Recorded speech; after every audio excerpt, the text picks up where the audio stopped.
Have you ever heard someone mention an ETF? No explanation, no pause, and treat it as if everybody understands what that means? ETFs appear constantly in media, retirement plans, institutional portfolios, yet most people never stop to ask what they actually are or why they quietly sit at the corner of every modern financial market.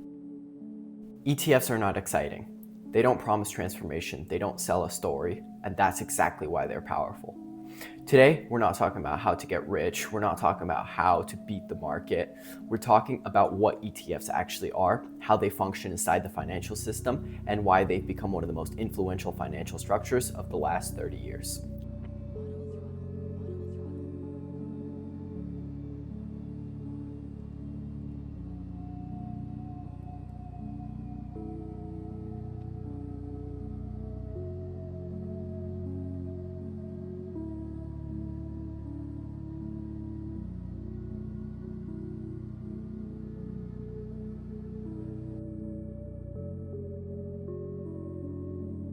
An ETF, or exchange traded fund, is not an asset in itself.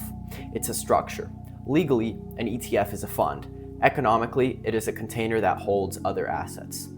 Inside that container might be hundreds of stocks, government bonds, corporate credit, commodities, or even entire global markets. When you buy an ETF, you're not making a bet on a single outcome. You are buying exposure to a predefined system. This is the first thing people misunderstand. ETFs don't try to predict the future, they are designed to represent it. They convert complexity into something tradable.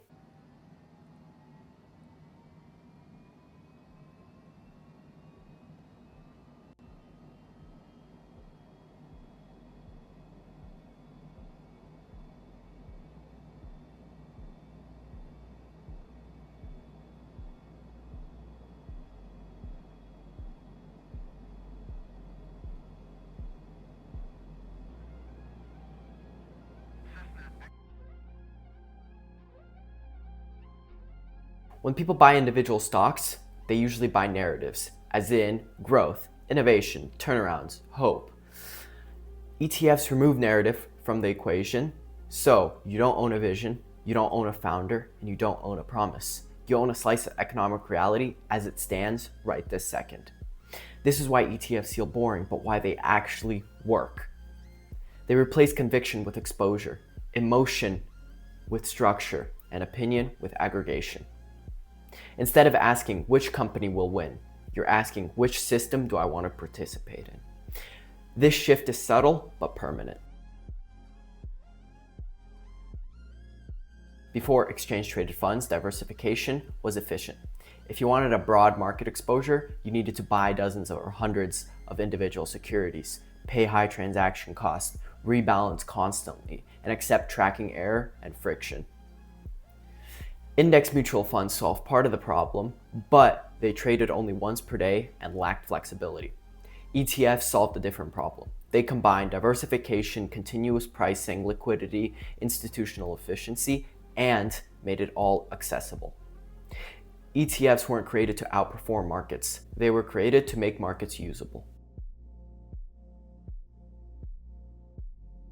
This is where ETFs stop being simple and start being powerful. ETFs trade on exchanges like stocks, but their prices stay closely tied to the value of what they hold. This happens through a mechanism called creation and redemption. Large institutions, called authorized participants, can create ETF shares by delivering the underlying assets, redeem ETF shares by receiving the underlying assets. If an ETF trades above its underlying value, arbitrage pulls it back. If it trades below, arbitrage lifts it. This system doesn't rely on belief, it relies on incentives. That's why ETFs scale globally. That's why they remain stable under stress. ETFs are no longer investment products, they are financial infrastructure.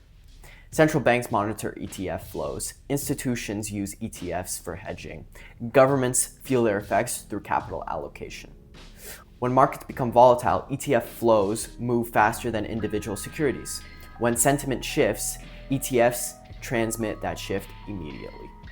ETFs don't just reflect markets, they shape them, quietly and powerfully. ETFs are often described as safe, but that's misleading. ETFs reduce idiosyncratic risk, the risk of a single company falling, but they do not eliminate systematic risk. When markets fall, ETFs fall. When correlations rise, diversification weakens. When liquidity disappears, ETFs feel it instantly. The danger is not ETFs themselves. The danger is assuming structure equals protection. ETFs don't remove risk, they reveal it.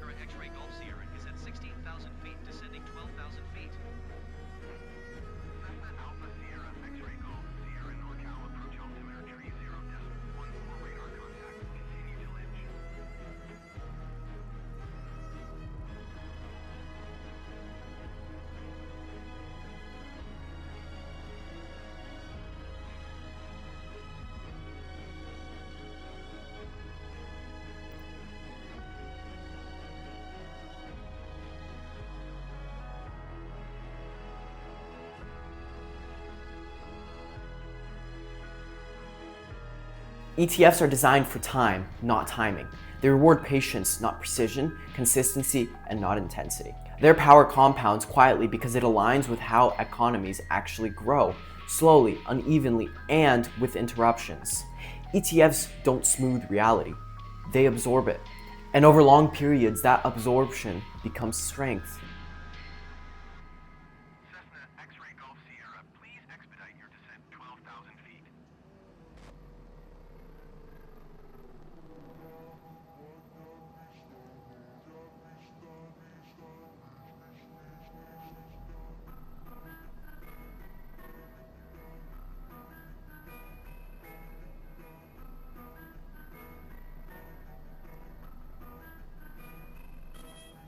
Exchange-traded funds don't ask for attention. They don't sell confidence. They don't offer certainty. They function whether you believe in it or not. Their power comes from structure over prediction, exposure over conviction, systems over stories. ETFs are not exciting, and that's the point. In a financial world driven by noise, ETFs operate below it.